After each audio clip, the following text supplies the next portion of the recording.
श्री राम के अलावा इन 4 लोगों से भी हार गया था रावण। अधिकतर लोग यही जानते हैं कि रावण सिर्फ श्री राम से ही हारा था, लेकिन ये सच नहीं है। रावण श्री राम के अलावा शिवजी, राजा बलि, बाली और सहस्त्रबाहु से भी पराजित हो चुका था। यहाँ जानिए इन चारों से रावण कब और कैसे हारा था। बाली से रावण की हार। एक बार रावण बाली से युद्ध करने के लिए पहुंच गया था। बाली उस समय पूजा कर रहा था। रावण बार बार बाली को ललकार कर कह रहा था, जिससे बाली की पूजा में बाधा उत्पन्न हो रही थी। जब रावण नहीं माना तो बाली ने उसे अपनी बाजू में दबाकर 4 समुद्रों की परिक्रमा की थी। बाली बहुत शक्तिशाली था और इतनी तेज गति से चलता था कि रोज सुबह सुबह ही 4 समुद्रों की परिक्रमा कर लेता था। इस प्रकार परिक्रमा करने के बाद सूर्य को अर्घ्य अर्पित करता था।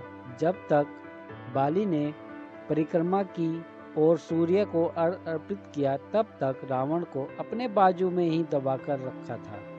रावण ने बहुत प्रयास किया, लेकिन वह बाली की गिरफ्त से आज़ाद नहीं हो पाया। पूजा के बाद बाली ने रावण को छोड़ दिया था। सहस्त्रबाहु अर्जुन से रावण की हार।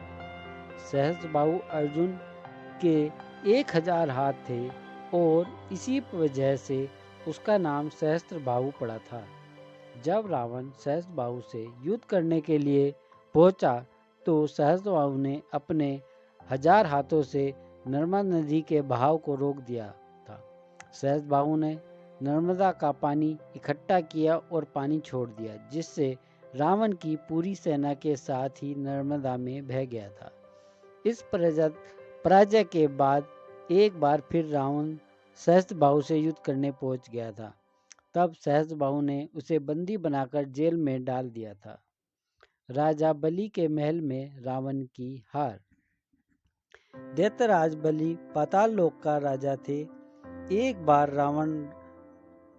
रावण राजा बलि से युद्ध करने के लिए पाताल लोक में उसके महल तक पहुंच गया था। वहां पहुंचकर रावण ने बलि को युद्ध के लिए ललकारा। उस समय बलि के महल में खेल रहे बच्चों ने ही रावण को पकड़कर घोड़ों के अस्तबल में बांध दिया था।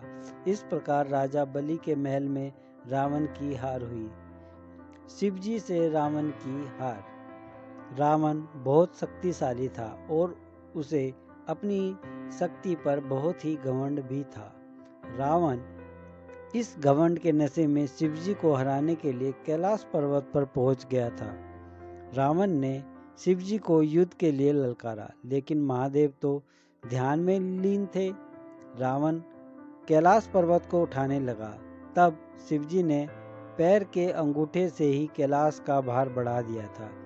इस भार को रावण उठा नहीं सका और उसका हाथ पर्वत के नीचे दब गया। बहुत प्रयत्न के बाद भी रावण अपना हाथ वहां से नहीं निकाल सका। तब रावण ने शिवजी को प्रसन्न करने के लिए उसी समय शिव तांडव स्तोत्र रच दिया। शिवजी इस स्तोत्र से बहुत प्रसन्न हो गए और उसने रावण को मुक्त कर दिया। मुक्त होने के पश्चात रावण ने शिवजी को अपना गुरु बना लिया। ऐसी ही कहानी, मोटिवेशन कहानी सुनने के लिए हमारे चैनल को सब्सक्राइब